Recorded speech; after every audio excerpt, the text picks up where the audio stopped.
किसी गांव में टीटू नाम का बच्चा रहता था। वह बहुत होशियार था।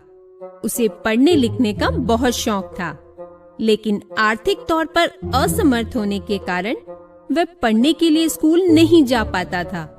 वह दिन भर कूड़ा बीनता था और शाम होने पर उसे बेचकर जो भी पैसे मिलते थे, उन पैसों से वह अपने खाने पीने का बंदोबस्त करता था।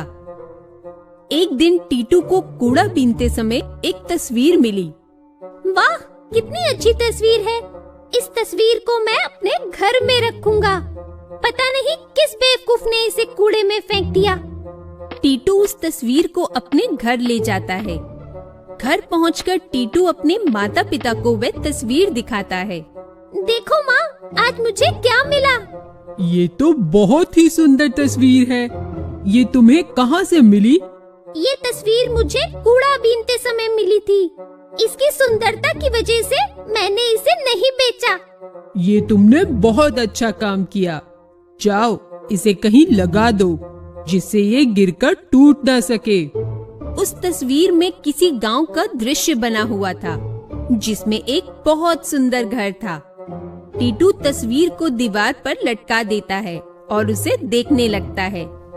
टीटू की नजर उस घर पर पड़ती है जो उस तस्वीर में बना हुआ था। वाह, कितना सुंदर घर है। काश मेरा घर भी ऐसा ही होता। कितना अच्छा होता। ऐसा बोलते ही टीटू का घर एक सुंदर घर में बदल जाता है। ये सब देखकर टीटू और उसके माता पिता हैरान रह जाते हैं। अचानक हमारे घर को क्या हो गया? ये बदल कैसे गया? माँ, वो मैंने इस तस्वीर में बने घर को देखकर ऐसा ही घर पाने की इच्छा मांगी और हमारा घर एकदम से बदल गया। अरे, ये तो चमत्कार हो गया। पर तुम्हारी इच्छा पूरी किसने की?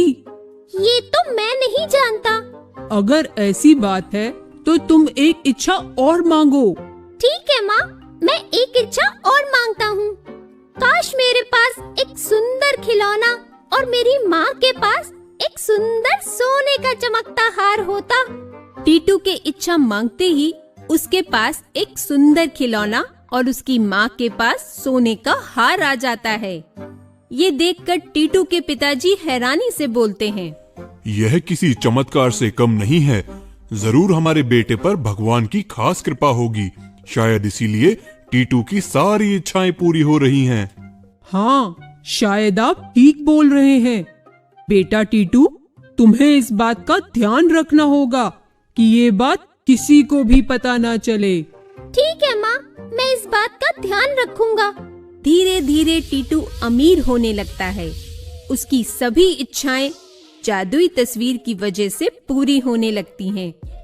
टीटू और उसके परिवार वाले ये नहीं जानते थे कि ये सब उस तस्वीर के कारण हो रहा है। एक दिन टीटू का दोस्त नीरज उसके घर आता है और उस तस्वीर की तरफ देखता है। अरे वाह, यह तस्वीर कितनी खूबसूरत है। हाँ, ये मुझे कूड़े के डिब्बे में पड़ी हुई मिली थी। वो सब तो ठीक है, पर मुझे यह बताओ कि तुम इतने धनवान कैसे हो गए? ये सब तो मेरी मेहनत का कमाल है। अच्छा, पर मुझे तो यह किसी जादू से कम नहीं लगता। अरे नहीं नहीं, ये किसी जादू का कमाल नहीं है। चलो, मैं चलता हूँ। मुझे कुछ जरूरी काम याद आ गया। जैसे ही नीरज वहाँ से जाता है, टीटू उस जादुई तस्वीर में कैद हो जाता है। वे समझ नहीं पाता कि ये सब कैसे हो रहा है। ये कौन सी जगह है? मैं तो अपने घर में था, फिर यहाँ कैसे पहुँच गया? टीटू बहुत परेशान हो जाता है। वे आसपास के लोगों से घर वापस जाने का रास्ता पूछता है, पर कोई उसकी बात समझ नहीं पाता। तभी वहाँ एक साधु बाबा आते हैं। तुम यहाँ कैसे आए? क्या तुमने कोई झूठ बोला है? बाबा, मैं कुछ समझा नहीं। तुम झूठ बोलने के कारण इस जादुई तस्वीर में कैद हो गए हो। क्या? जादुई तस्वीर? टीटू समझ जाता है कि कूड़ा बीनते समय मिली हुई तस्वीर जादुई है। उस तस्वीर की वजह से ही उसकी सभी इच्छाएं पूरी हो रही थी। वे ये भी जान जाता है कि अपने दोस्त नीरज से झूठ बोलने के कारण ही वह तस्वीर में कैद हो गया है। टीटू बहुत दुखी हो जाता है।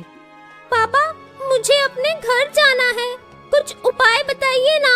इस तस्वीर से निकलने का एक ही उपाय है।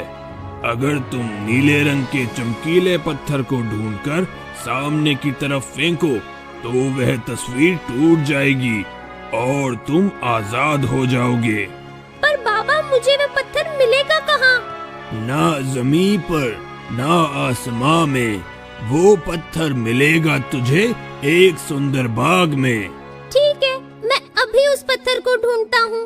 एक बात का ध्यान रहे, अगर तुम सूर्य के ढलने से पहले उस पत्थर को नहीं ढूंढ पाए तो तुम हमेशा के लिए इस तस्वीर में ही कैद हो जाओगे। टीटू उस नीले पत्थर को ढूंढने के लिए निकल जाता है।